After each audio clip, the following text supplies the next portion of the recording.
Bonsoir à tous chers amis et bienvenue pour ce 60e Behind the Ring. Nous avons l'honneur aujourd'hui d'accueillir un personnage donc de la boxe anglaise en France, un personnage institutionnel, Monsieur Dominique Nato, qui vraiment est un précurseur de la boxe en France. Il a d'abord été ex-boxeur, 4 fois champion de France amateur, champion de France professionnel. Il a également été entraîneur national, il a ensuite été DTN, il a ensuite été vice-président de la Fédé, un attachement fort à la discipline, à la boxe, à sa fédération. Un homme vraiment qui a toujours œuvré pour le bien-être de sa fédé et du sport en général. Nous allons accueillir donc aujourd'hui Monsieur Dominique Nato qui nous fait le plaisir d'être là. Bonsoir Dominique. Bonsoir. Bonsoir Comment à ça toutes va? et à tous. Ça va très bien. Écoutez, merci d'être passé par chez moi. Donc, bienvenue au Club Super. Eh bien, en tout cas, tout d'abord, Dominique, merci à vous d'accepter notre invitation. Ça nous fait vraiment plaisir de vous recevoir et de pouvoir échanger un petit peu avec vous. Écoutez, le plaisir est partagé. Je règle un petit peu mon téléphone. Impeccable. Écoutez, C'est très bien. un plaisir donc, de parler boxe. En tous les cas, je l'avais dit, hein, c'est quelque chose qui me touche particulièrement. Donc, ça fait partie de ma vie. Eh bien, écoutez, nous sommes également touchés de pouvoir partager ce moment avec vous. C'est un énorme plaisir. On va vous laisser la parole, Dominique. Tout d'abord, on va vous laisser vous présenter puis raconter un peu votre parcours déjà depuis le début, de savoir un peu qui vous êtes. Écoutez, bon, donc, je suis arrivé à l'âge de 4 ans et demi en Italie natale. Donc j'arrive, je suis issu de l'immigration, comme beaucoup de- d'entre nous dans le milieu de la boxe. Et donc je suis arrivé du sud de l'Italie en 1960. Et donc on a atterri dans la région Lorraine, puisqu'on émigre pourquoi? Ben, pour travailler. Donc Oui. mon père est venu travailler dans la sidérurgie, donc Mittal, ça doit parler à beaucoup de monde. Donc, il travaillait à Yange, donc dans les hauts fourneaux, et donc on s'est installé dans cette région Lorraine. Donc, bon, je suis venu à la boxe tout simplement, euh, bien bizarrement, puisque comme je suis arrivé au cours préparatoire, et j'avais du mal à m'exprimer en français, donc j'avais peu de solutions et je me servais de mes mains pour me faire comprendre, puisqu'on se foutait un petit peu de moi donc, dans la cour de récréation. Donc le directeur a convoqué à plusieurs reprises mes parents et en leur demandant de me faire du sport. Mais mon père n'a rien trouvé de mieux que de m'amener à la boxe au Boxing Club de Florange. C'est comme ça qu'a débuté cette fabuleuse aventure, hein, qui nous amène quelques années après. Donc ce Vous soir, aviez quel âge à ce moment-là? Quel âge vous aviez? j'avais 9 ans.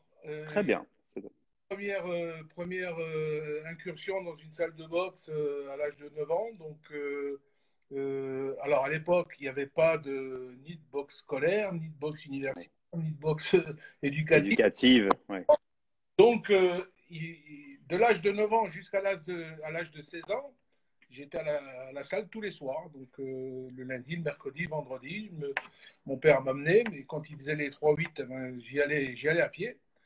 Et donc, j'ai commencé à prendre goût à ce sport. Donc, et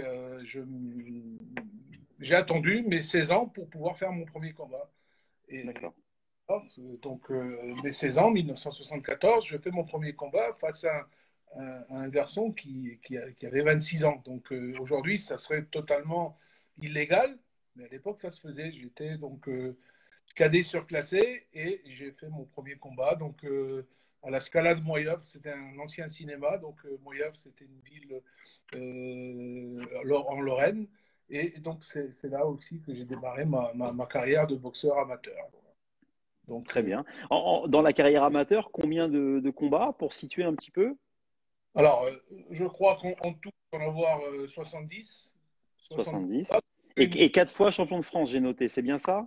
voilà, 4 fois champion de France amateur. Donc, le premier en 1976, finale à Vitry-le-François, face à un redoutable boxeur qui s'appelle toujours Henri-Claude Moreau, qui avait été 6 ou 7 fois champion de France d'ailleurs. Mhm. Et j'ai eu, j'avais mes 18 ans, donc j'étais au bataillon de Joinville, j'étais tout jeune. Alors dans les poids lourds, c'est vrai que c'est paradoxal. Donc normalement, on démarre dans les jeunes, dans les catégories plus petites, mais là, j'ai démarré à 85 kilos et j'ai toujours boxé dans les poids lourds. Donc, et là, c'est pareil, j'ai démarré mon premier combat par une victoire. Oui. Euh, alors, j'étais à 16 ans poids lourd très frêle, mais je boxais sur des qualités de vitesse. Il y a toujours en boxe, il y a toujours des solutions. Il faut bah, ça fait partie du jeu, ça fait partie de notre discipline. Mais il faut trouver les bonnes. Quand on rencontre un gars costaud, ben, on boxe avec ses. On fait comme les Cubains, on réfléchit Ouais, et autre chose, quoi. voilà. Donc, j'ai été ensuite détecté par bah, les instances nationales. Donc, j'ai été en stage en équipe de France chez les juniors. Donc, il n'y avait pas, au niveau national, il n'y avait pas la boxe éducative, mais il y avait des juniors au niveau international. Et puis, je fais de fil en aiguille. Sur les 70 combats, j'ai dû en faire une quarantaine en international pour les équipes de France, les différentes équipes de France, où j'ai eu l'occasion de faire des championnats d'Europe, des championnats du monde.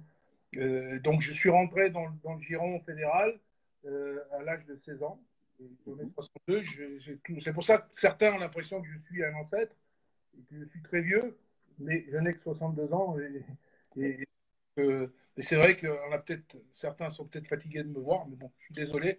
J'ai toujours la même passion, la même qu'à 16 ans et peut-être une expérience supplémentaire. D'accord, très bien. Comment s'est fait le passage ensuite chez les professionnels, Dominique, après ça? Et c'était un peu sur une déception parce que donc j'avais mon grand regret, ça a été en tant qu'athlète de ne jamais faire les Jeux Olympiques. J'étais présélectionné Oui, présélectionné pour Moscou 80, c'est ça? voilà, pour Moscou 80. Oui. J'avais battu hors compétition des gens qui ont été médaillés. Donc j'avais battu Mhm.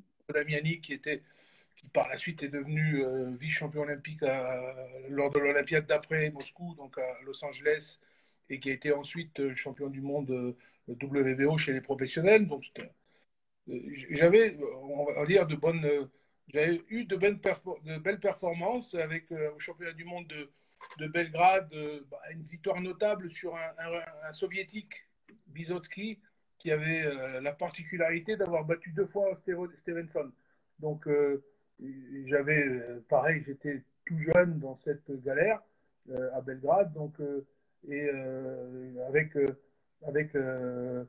l'intelligence tactique, les déplacements, bah, j'ai réussi à mettre dans le vent un boxeur qui était beaucoup plus fort que moi, qui était beaucoup plus puissant et qui avait battu donc Stevenson. Les Cubains le craignaient d'ailleurs, ce Russe. Et donc ça a été un point d'orgue. Mais bon, j'ai toujours gagné hors compétition et sur les grandes compètes, je sais pas, il n'y avait pas un blocage, mais bon, il y avait des choses qui n'allaient pas donc, dans le D'accord, fonctionnement. très bien. Et en professionnel, également champion de France professionnel, c'est bien ça? Oui, champion de France professionnel. Donc je suis passé professionnel en 1982. Donc Mhm. c'est vieux. Et donc Non, c'est mon année de naissance, hein, pour information. bon, ben, ouais, bon, c'est pas si vieux alors. C'est pas si vieux, 80. exactement. Et donc j'ai fait 13 combats professionnels. Donc avec on va dire un accident de parcours, un accident de travail en plus, parce que j'étais à l'époque fonctionnaire de police et sur une intervention, j'ai eu un accident à l'œil, donc opération de la rétine et malgré le fait que j'ai 13 combats, 13 victoires et champion de France en titre, je devais faire le championnat d'Europe à cette période-là et j'ai dû tout stopper. Donc, j'ai dû D'accord, stopper au niveau, parce qu'avec un œil opéré, on ne prend pas de risque et la fédération ne doit normalement plus délivrer de licence. Voilà. d'accord. Bon, ben, Très bien. comme j'avais passé à l'époque, durant ma carrière sportive et durant mon activité professionnelle, mon brevet d'État premier et deuxième degré. Ça a permis au DTN de l'époque, M. Berthola, et en accord avec le président Restou, donc président de la fédération de l'époque, qui est resté, je crois, une vingtaine d'années président de la fédé. Donc j'ai intégré donc le corps des cadres de la fédération, donc, et j'ai été faire mon apprentissage à l'INSEP pendant 4 ans, donc de 85 à 89, donc au pôle, avec des entraîneurs de renom de l'époque, hein, Marcel Laurent, René Aquaviva, certains Oui, connaissent, hein, Aldo Cosentino, oui, Giro, donc j'ai appris auprès de ces gens-là beaucoup de choses, beaucoup d'expérience, j'ai acquis de l'expérience que je n'avais pas en tant qu'entraîneur, donc bon, j'ai frotté mes fonds de culotte à l'INSEP pendant 4 ans et le DTN, M. Bertola, Marcel Bertola, donc m'a proposé de prendre le bataillon de Joinville. Donc ça a été là aussi une magnifique expérience à Fontainebleau, donc l'école d'intermédiaire des sports. J'ai gardé d'ailleurs, j'avais fait mon armée en 75, en 1975 dans cette unité. Et j'y suis retourné de 89 à 92 en tant qu'entraîneur du BJ. Et là, c'est pareil, je me suis vraiment épanoui. Où tout ce que j'avais appris sur l'INSEP avec les différents entraîneurs, j'ai pu le mettre à profit pour me forger moi-même des capacités et une autorité sur les athlètes. Donc je me suis vraiment régalé là déjà avec des garçons comme Jamel Lifa qui sont passés par pratiquement tous les grands champions à l'époque sont passés par l'école d'interarmée des sports, par le BJ. Et donc là, je me suis forgé une réputation d'entraîneur, de préparateur physique. Bon, il n'y avait pas grand choix, c'était des garçons qui avaient 18, 19, 20 ans. Donc on les travaillait sur le plan physique. Et on avait vraiment une équipe très, très, très costaud. Tant et si bien qu'en 92, on avait, pour la dernière année du BJ où j'ai participé, on a participé au championnat de France, on avait trusté les titres. On avait gagné 5 titres, je crois, avec Christophe Mendy et, et Mouchi, Kogero, qui sont passés par le BJ. Donc on avait des jeunes boxeurs au bataillon qui étaient déjà titrés, qui arrivaient déjà sur la plus haute marche nationale. Donc c'était important. Et là, de suite après, 92, après les Jeux de Barcelone, le DTN de l'époque, Dumont, le nouveau DTN, Charles Dumont, m'a proposé de prendre l'équipe olympique.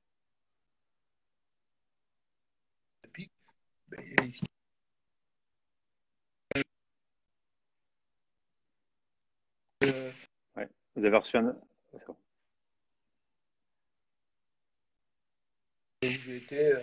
J'ai fait pratiquement, j'ai eu la chance de faire 5 Olympiades.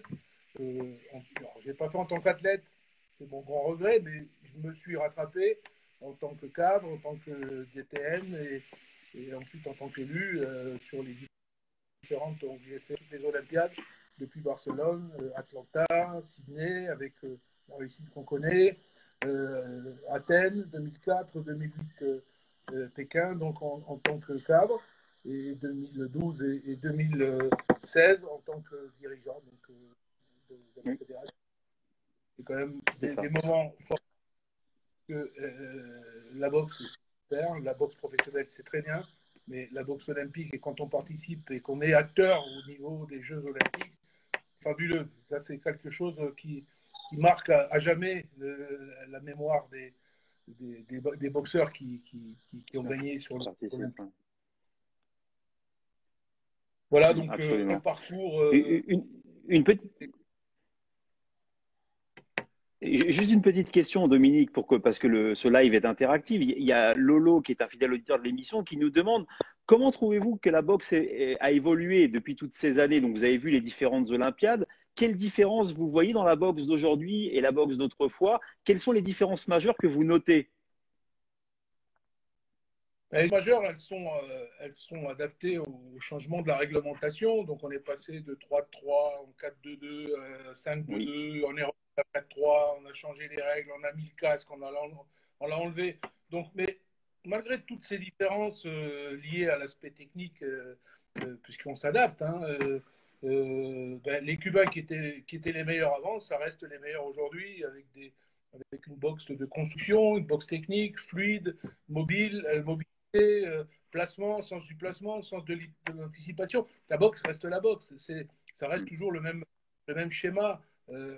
Après, pour nous, en ce qui nous concerne, il y a eu un avant, un après. Les incursions qu'on a fait à Cuba en 95, en 1995, donc on avait en 94 très exactement, on avait fait la Coupe du Monde à Bangkok et on est arrivé avec deux petites médailles de bronze, entre guillemets, et on s'est interrogé à savoir pour développer le niveau de nos garçons, puisqu'il y avait des garçons à l'époque, puisque les filles sont arrivées en 2002. Donc, eh ben, on a dit on va chez les meilleurs. Les stars des judokas qui allaient au Japon, notre Japon en nous, c'était Cuba. Et donc, Cuba. À Cuba et on a commencé à tisser des liens avec cette fédération cubaine. Et bien, on nous en a pris, puisque dans certains cas, l'élève a dépassé le maître. Mais je peux vous dire que les premières incursions qu'on a eues à Finca, donc c'est le centre d'entraînement de l'équipe senior cubaine qui est près de l'aéroport de la Havane. Bon, c'est là où il y a les 5 meilleurs de chaque catégorie. Bon, en tous les cas, c'était le cas à l'époque. Donc, quand on allait là-dedans, on entendait une mouche voler dans le bus entre le centre d'entraînement et l'hôtel, hein, parce que c'était tendu et c'était vraiment des véritables combats. Mais ça a forgé chez nos boxeurs de l'époque, hein, Bruno Wartel, Nordine Mouchi, les cousins Mendy, Christophe et Jean-Paul, etc. C'est les premiers qui ont mis les pieds sur la terre cubaine et qui ont un petit peu essuyé les plâtres, hein, mais à tous, ils ont renforcé leurs compétences et leurs connaissances en matière de boxe. Leur niveau de performance a été surmultiplié. Clairement. Clairement, c'est vrai que c'est pour le coup d'avoir pu vivre quelque chose comme ça avec les Cubains, c'est vraiment être à l'intérieur du cœur de la boxe, c'est vraiment très intéressant. Ah oui, parce qu'ils vivent, ils naissent, ils mangent, tout est fait autour de la boxe. C'est leur sport national avec le baseball. Et bon, pour avoir été, et pour avoir échangé, mais surtout avoir été une trentaine de fois à la Havane, nous entraîner avec les différentes générations de boxeurs, et les avoir accueillis de nombreuses reprises en France, je pense que le contact, je pense que pour progresser, il faut aller au contact des meilleurs. Il faut aller Bien au sûr. contact des meilleurs et puis avec des gens plus forts au départ, qui à la sortie sur le ring ben, deviennent des adversaires accessibles. C'est ce qu'on prouvait Bruno Wartel, Bernard Hinault, qui est le premier qui avait été en finale au championnat du monde de Berlin. Donc on a eu la première médaille de bronze au championnat du monde, c'était Aldo Costantino en 1974 à la Havane. Et puis il y avait eu Jean-Claude Ruiz en 78, médaille de bronze. Ensuite, il n'y avait plus rien eu ben, jusqu'en 93 où on avait fait une médaille de bronze avec Stéphane Alouane. Et ensuite, quand on regarde les tablettes, on peut s'apercevoir que depuis, ça s'est vraiment enrichi. Ça s'est vraiment, c'est devenu, bon, l'équipe de France est devenue compétitive dans toutes les catégories et dans tous les domaines. Très bien. Est-ce que vous pouvez nous donner, Dominique, vos grands souvenirs en tant qu'entraîneur national pour le coup et nous parler des meilleurs moments que vous avez vécus? J'imagine que les Olympiades tiennent une place prépondérante là-dedans, mais est-ce que vous pouvez nous donner une petite sélection de souvenirs qui vous ont fait vibrer en tant qu'entraîneur national? Oui, bah écoutez, je pense que chaque victoire fait vibrer. On se nourrit quand on est entraîneur, on se nourrit, qu'on soit entraîneur national ou régional ou de quartier, on se nourrit de la victoire de nos élèves. Et donc, bon, après, c'est vrai qu'une victoire, les Jeux Olympiques, y participer, c'est magnifique, c'est fabuleux. Ouais. Et gagner des combats, mais faire des médailles et tout au sommet de la pyramide, arriver au titre exceptionnel. Voilà, j'ai dit j'y étais donc avec Brahim, j'étais dans son coin, on a vécu les Olympiques de Sydney avant, pendant et après, des moments fabuleux. Donc on va dire que ça c'est l'instant suprême. Et après toutes les médailles qu'on qu'on a pu glaner avec les différents athlètes, puisqu'on on est une famille, on fait tous partie de la même famille et on œuvre tous sur ces objectifs que sont les compétitions majeures olympiques. Donc vraiment, vous savez que quand on est sur un projet olympique, on vit à peu près 200-250 jours par an avec les athlètes. Donc il y a des liens qui se créent. Donc on a vécu des déceptions, on a vécu des moments très forts, des grosses joies, mais on les a vécus ensemble et on est restés amis d'ailleurs avec les premiers athlètes que j'ai entraînés, ils approchent la cinquantaine, hein, ça devient des quinquagénaires, donc, mais avec toujours le même plaisir de se retrouver. Il y a très peu d'éléments avec lesquels on n'a plus de contact, mais bon, c'est la vie qui fait ça, mais bon, Bien sûr. on est resté soudés. Clairement. Ensuite, à la Fédé, vous avez pris donc des fonctions de direction. Donc, pouvez-vous nous raconter comment s'est fait le basculement de l'entraînement à ces fonctions de direction, notamment DTN, la vice-présidence? Qu'est-ce qui vous a poussé à aller vers ces fonctions? Quelle envie vous avez eue? Et racontez-nous un peu comment ça s'est déroulé dans le temps. Écoutez, donc on est passé, je pense que dans toutes les actions qu'on peut mener, il y a un délai qu'il ne faut pas dépasser. On ne peut pas faire toute une vie la même chose, déjà. Et puis, je trouvais que le DTN avait été parti en 2002. Et, pardon, j'étais à l'époque DTN adjoint chargé du haut niveau. Et donc, la préparation olympique de l'époque, avec Alain Mouchel, qui est décédé, le pauvre, qui était responsable de préparation olympique, on a discuté, il m'a dit, mais postule. Je ne pensais pas, moi, avoir les compétences pour pouvoir, on a toujours tendance à se rabaisser. Pardon.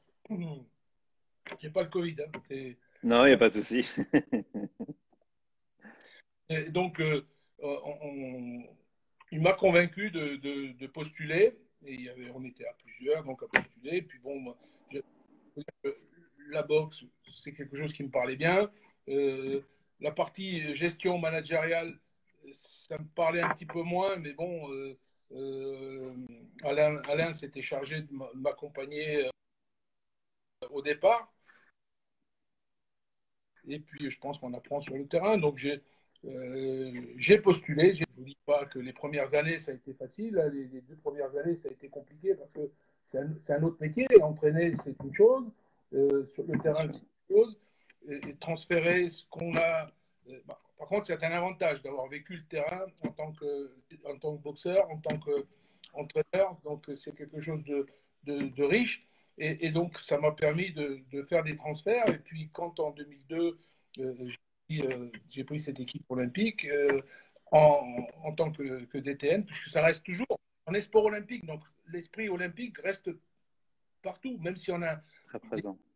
voilà, même si on a d'autres aspects à gérer, la formation, le développement, et tous ces aspects-là viennent viennent en plus, hein, donc du haut niveau, même si la sensibilité restait pour moi celle du terrain, il y avait d'autres tâches innombrables, hein, puisqu'on manage un groupe d'une vingtaine de cadres, on est la courroie de transmission entre le ministère, les élus, les athlètes, les entraîneurs, donc tous ceux qui ont des problèmes, ils convergent vers le directeur technique, hein, qui a la responsabilité du projet.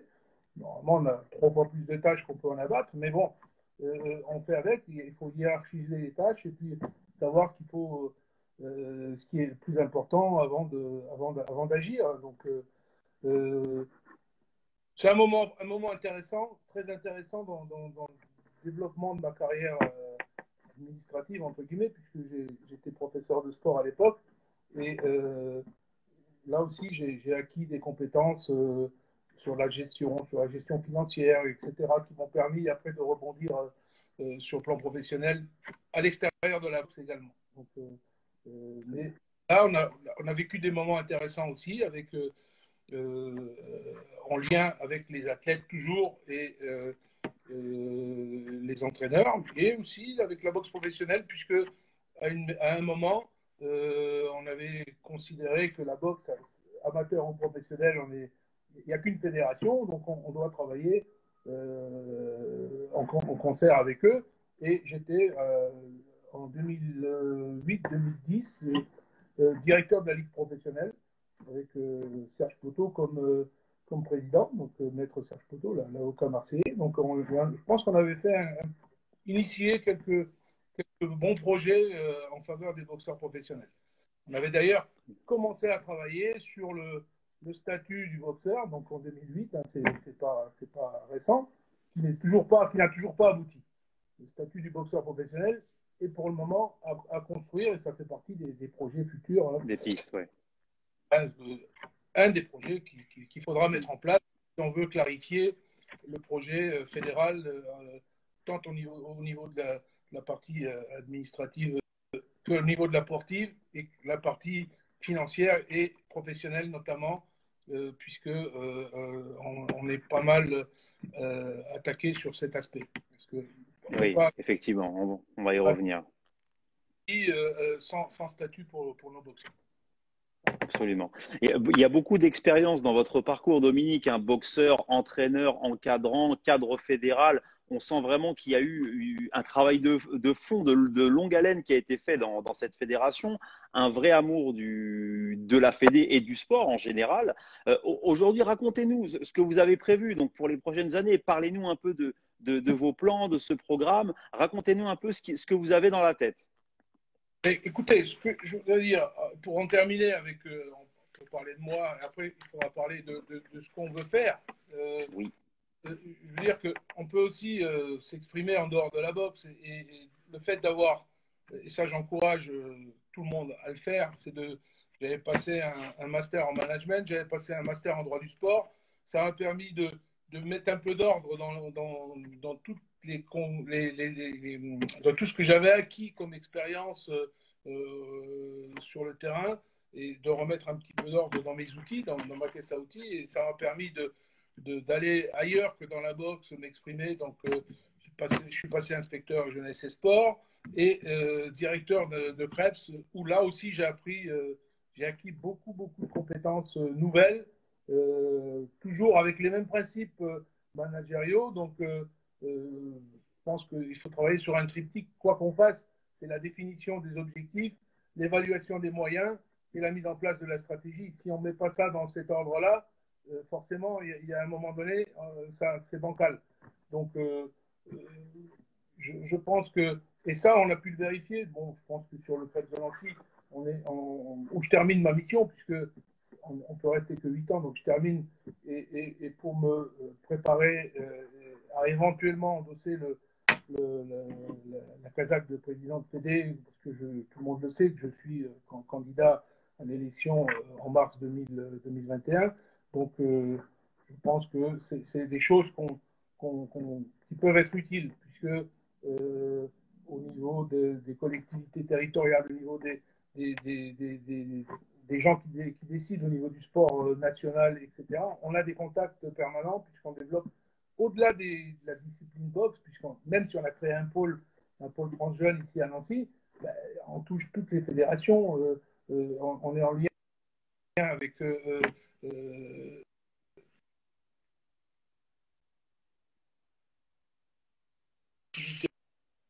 locales et autres. Donc, je pense que j'ai pris là aussi quelques bons enseignements à voir dans les autres disciplines pour pouvoir les rapporter. Très bien. Très bien, effectivement. Alors, racontez-nous, Dominique, vous le dites, donc vous êtes candidat donc, pour l'élection de la Fédération française. Pourriez-vous vous présenter donc, les axes de travail donc, que vous mettez en place avec votre équipe et ce que vous souhaitez faire dans cette position de président? D'accord. Alors, je pense, moi, déjà, il y a quelque chose qui, pour moi, est important. C'est les Jeux Olympiques de Paris 2024. Donc là, il faut ne pas passer le fil conducteur, le fil rouge de notre action. Après, il faut se rappeler qu'il une élection présidentielle, ça ne se fait pas comme ça en claquant les doigts.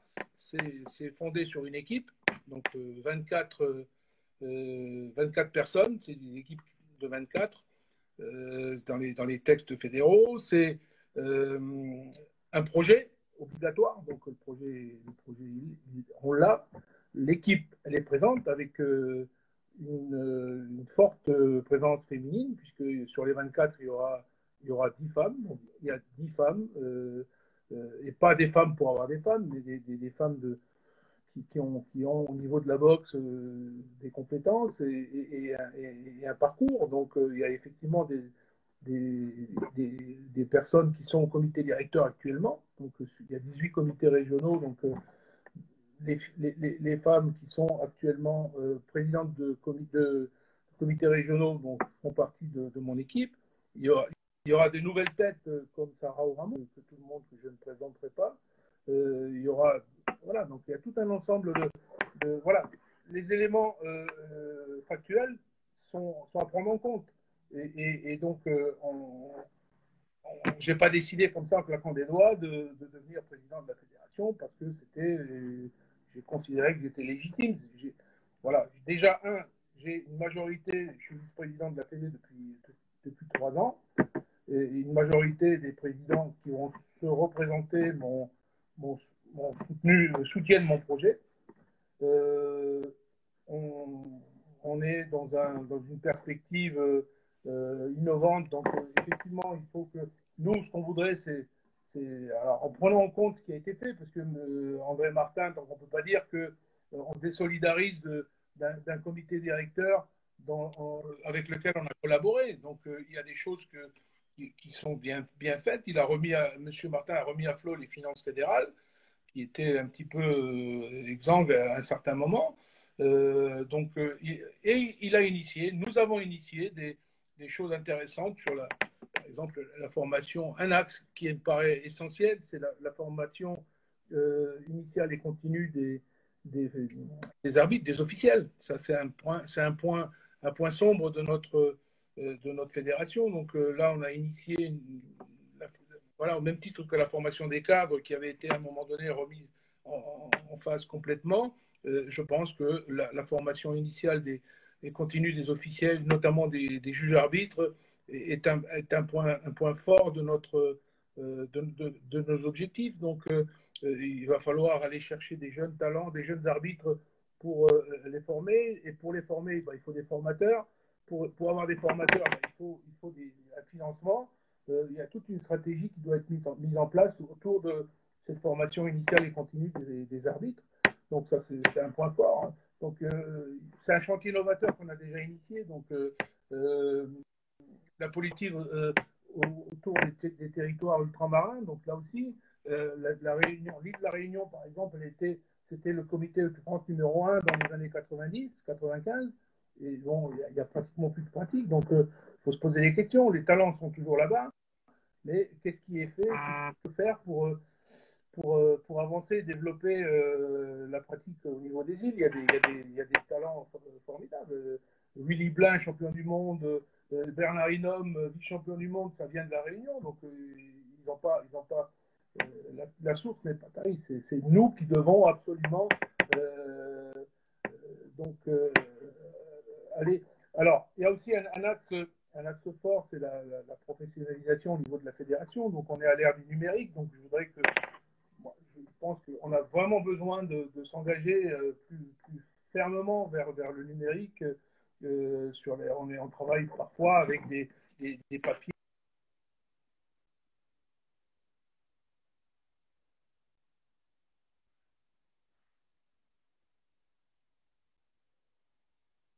Je pense qu'on a vraiment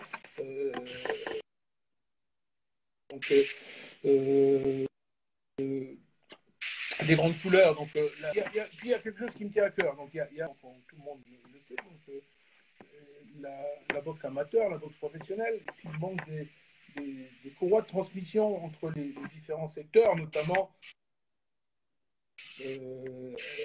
entre la boxe et le lycée. On est engagé sur une pratique hyper sécurisée, la boxe éducative, où quand on touche, on est pratiquement du jour au lendemain, on passe amateur en pratique libérale ou on peut être mis KO.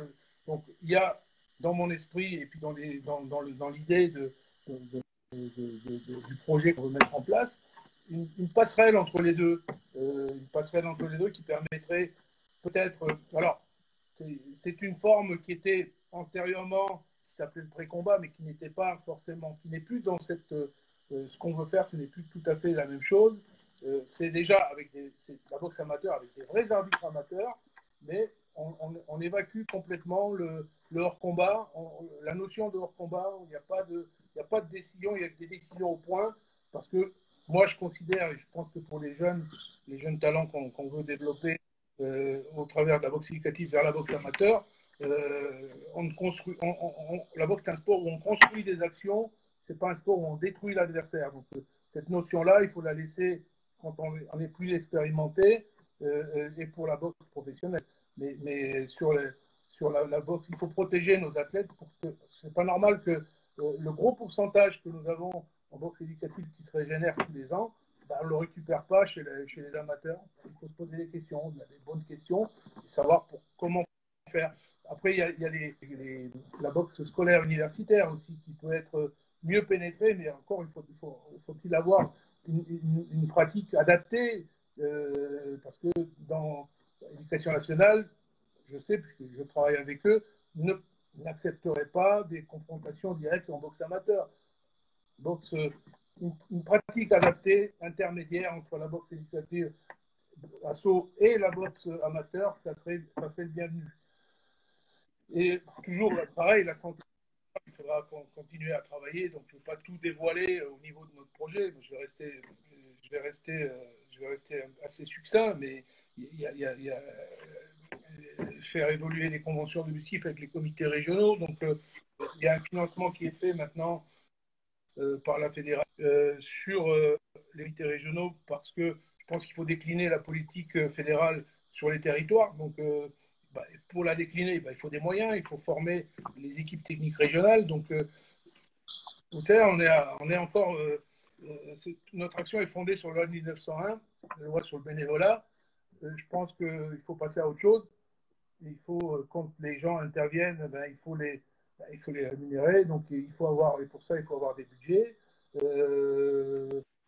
Voilà. Et puis, la partie professionnelle aussi. Donc, là aussi, donc, j'ai vu émerger des critiques sur la fédération qui prend des taxes. Effectivement, oui, la fédération prend des taxes sur les professionnels, mais elles sont minimes par rapport aux droits d'image. Les droits d'image. Alors, je voudrais redistribuer un petit peu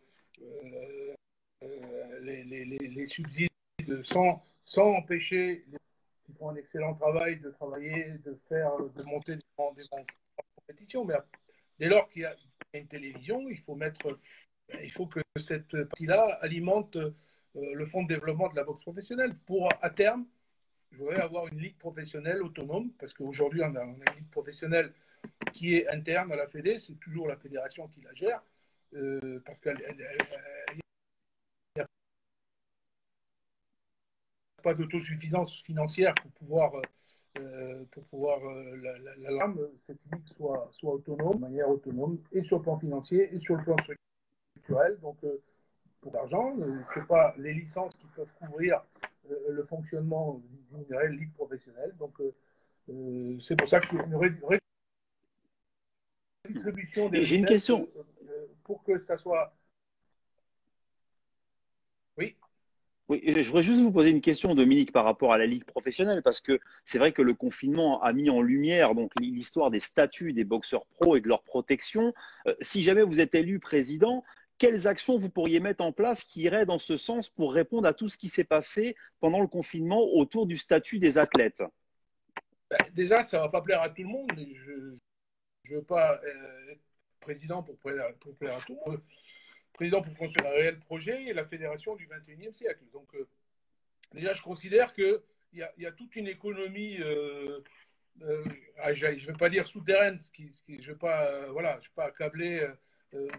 Voilà. Il y a la boxe professionnelle n'a professionnelle que le nom, parce que très peu de boxeurs en vivent. Parce que simplement, il n'y a pas de programme, il n'y a pas de calendrier, il n'y a pas d'employeur identifié. Moi, je considère plutôt le boxeur professionnel comme un intermittent de spectacle, puisque il cachetonne et donc il prend ce qu'on lui donne, ce qu'il négocie avec des intermédiaires, etc. Je voudrais clarifier, moi, le projet financier de cette boxe professionnelle, tenter de le faire en tous les cas. Et moi, pour moi, quand j'avais fait un DU en droit du sport à la Sorbonne, j'avais travaillé la synthèse sur le statut justement du boxeur pro, et il était avéré et même avec Serge Poto, qui est spécialiste en droit du sport, que le seul statut qui convienne à tout le monde, c'est le statut d'auto-entrepreneur. On avait envisagé de le rendre obligatoire. Alors, on nous a dit non, les boxeurs ne veulent pas. Ce pas les boxeurs qui ne veulent pas. Les boxeurs, ils veulent. C'est les gens qui autour. Donc, je voudrais une transparence. Pour moi, que ce soit sur les finances fédérales, je pense que une fédération est une association. Donc, on se doit d'être transparent sur tout ce qui est financier. On a des aides de l'État, on a une convention d'objectifs, on a des moyens qui sont ce qu'ils sont. On génère des fonds propres aussi avec les licences, moins que ce que certains peuvent le croire. Mais voilà, ce qui me paraît être important, moi, c'est dans le monde, ça ne concerne pas grand monde, hein, ça concerne 500 boxeurs à peu près.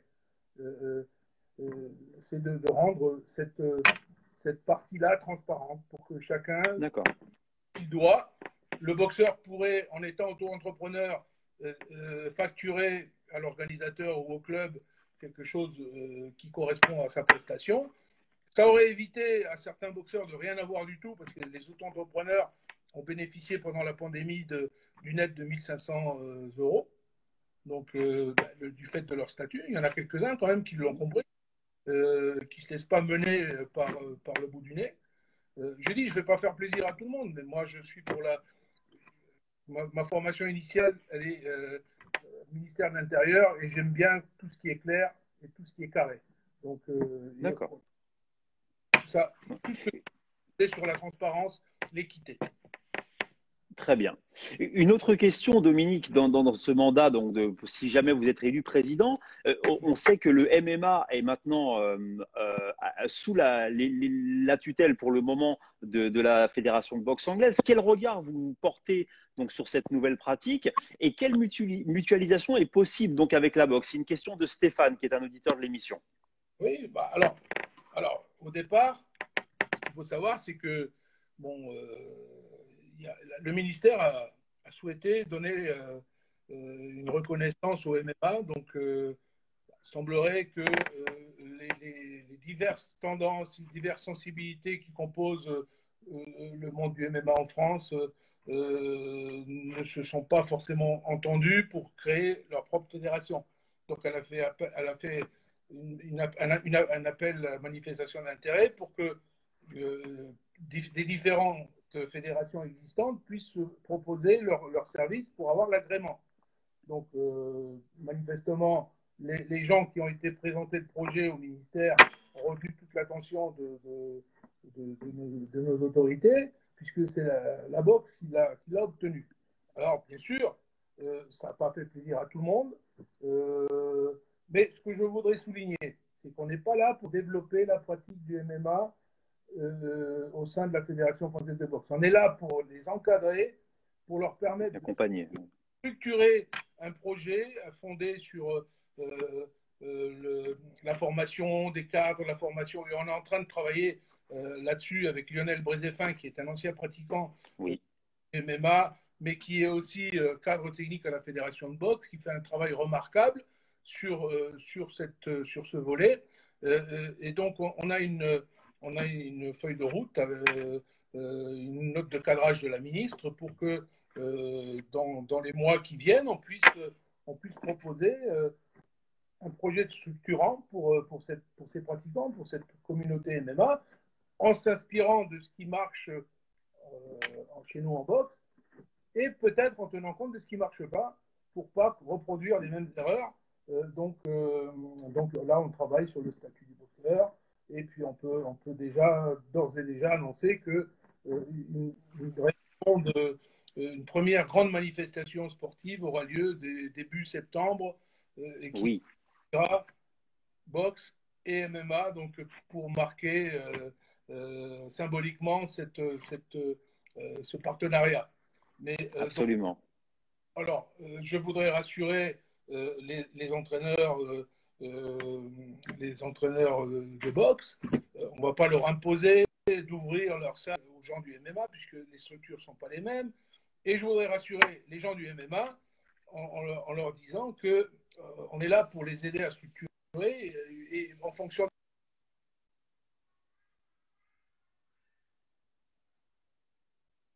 le moment venu, et le plus rapidement possible, je ne sais pas, qu'il est décidé, ça sera nos instances dirigeantes au niveau national, pour qu'ils soient autonomes hein, dans notre, Bien sûr.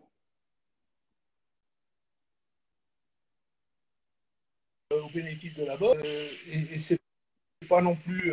Voilà, je pense qu'on a dit tout et n'importe quoi sur ce nouveau sport qui a vu naissance, parce qu'il n'existait pas. Hein, il existait de manière officieuse, mais là, c'est un agrément officiel, c'est la fédération qui gère ça. Et j'insiste là-dessus, il n'y a que la Fédération française de boxe qui est concernée par le MMA. On ne peut pas être au four et au moulin. Donc, il y a certaines fédérations qui ont candidaté, qui n'ont pas obtenu, qui n'avaient pas été retenues par le ministère, qui aimeraient continuer à développer des actions de MMA déguisées. Non, c'est la Fédération française de boxe qui est là pour accompagner, je le répète, accompagner la structuration de cette pratique, mais en aucun cas pour développer et tirer profit de la communauté du MMA. Très bien, très bien. On a beaucoup échangé, Dominique. On a appris plein de choses sur vous et vos ambitions donc, pour la boxe anglaise. Je vais vous laisser le mot de la fin si vous voulez dire un petit mot pour conclure pour nos spectateurs. Oui, donc alors j'ai vu passer un message sur la boxe loisir. Effectivement, la boxe Oui, loisir, il y a, j'allais oublier. Heureusement, merci oui. à Stéphane d'avoir Stéphane. euh, mille doigts dessus. Oui, effectivement, il se pratique de la boxe aujourd'hui avec le phénomène qu'il y a eu après les Jeux de Rio. On fait de la boxe dans les salles privées. C'est au même titre qu'on fait de la course dans les bois ou on fait du vélo sur les pistes. On ne peut pas revendiquer l'appartenance de tous ceux qui font du vélo à la fédération de cyclisme. Il y a dans des salles de fitness, des salles de sport, il y a effectivement de la boxe, il y a de la pratique souvent avec des cadres qui sont formés par la Fédération française de boxe, mais qui ont raison d'aller exploiter leurs compétences là où ils peuvent le monnayer, puisque ce n'est pas dans les clubs forcément qu'on peut arriver à avoir une soutenabilité financière pour pouvoir vivre. Donc, j'en ai parlé tout à l'heure, malgré tout, hein, la boxe loisir, c'est pas dans les clubs privés. Il faut essayer d'offrir à une partie de cette population-là les moyens de se confronter. Bon, ils viennent s'amuser au départ, ils viennent transpirer, ils viennent perdre du poids, ils viennent se renforcer mentalement et psychologiquement, mais peut-être que pour certains, une offre de compétition adaptée serait la bienvenue. Et j'en ai parlé tout à l'heure, cette pratique entre la boxe éducative et la boxe amateur pourrait correspondre et pourrait être la bonne pratique pour une frange des gens qui sont dans les salles de fitness et qui se font plaisir et qui voudraient aller au-delà. Donc la boxe en col blanc, comme on dit, bon, il y a une partie des cols blancs qui sont dans ces salles-là, donc, et de tout temps, la confrontation humaine a toujours drainé des volontaires. Hein. Donc, je pense qu'il faut leur offrir quelque chose. Donc, ça fait partie des axes de travail, Des des plans axes aussi. actuels qui sont déjà développés, mais qu'on veut Très aller. bien. Impeccable. Bon, je vous laisse le mot de la fin pour conclure, Dominique, pour nos spectateurs. Écoutez, c'était un plaisir de venir vous parler de ma passion. Donc, mes ambitions passées, c'était de faire des médailles. Futures, c'est d'aider et d'aider à la construction d'un projet avec des hommes. Je vous dis, tout seul, personne ne peut rien faire. Il faut se projeter sur 2024, effectivement, mais aussi sur les différentes. Voilà, donc merci à tous d'avoir partagé ma passion. Je sais que ceux qui sont là la partagent, puisqu'ils ne sont pas là par hasard. Ils ont venu écouter. Bon, j'espère avoir été assez clair. Je ne peux pas aller trop loin dans la réflexion sur le projet fédéral, parce que, pas que je veux le cacher, mais parce que je veux d'abord en parler de manière plus précise à mes colistiers, hein, donc les colistières, bien sûr. Et puis donc, j'ai pour ambition de vraiment mettre la clarté, le cadre, voilà, tout dans le, que tout aille dans le bon sens et que chacun y trouve son bonheur, et surtout aller vers les clubs, parce que s'il n'y a pas les clubs, la boxe n'existe pas. C'est eux qui font, c'est la cellule mère de notre fédération. La première pierre. La première pierre, c'est eux qu'il faut prendre en compte. Moi, j'ai de la chance de voir, je ne suis pas du haut vers le bas de la pyramide. J'ai créé un club, je suis au comité régional depuis 8 ans. J'ai la prétention de voir ce qui se passe du bas vers le haut et des besoins identifiés, identifiables. C'est ce que, voilà, voilà. J'ai pas pour ambition d'être président pour être président. J'ai vraiment envie de me mettre au service de nos licenciés. Et ce n'est pas des paroles de politique. Je ne suis pas bon politicien. Je pense que vous l'avez remarqué. C'est ça. Dominique, merci beaucoup pour votre temps. Merci d'avoir partagé avec vous votre vécu, votre passion et votre parcours avec nos spectateurs. Donc, je voudrais vraiment vous remercier sincèrement du temps que vous avez pris avec nous aujourd'hui. C'est un plaisir. Super. Bon courage à vous et puis au plaisir de pouvoir se rencontrer donc plus tard. Merci, à bientôt. Au revoir. Bye. Bonne soirée Dominique et bonne soirée à tous nos spectateurs et rendez-vous demain pour une prochaine interview.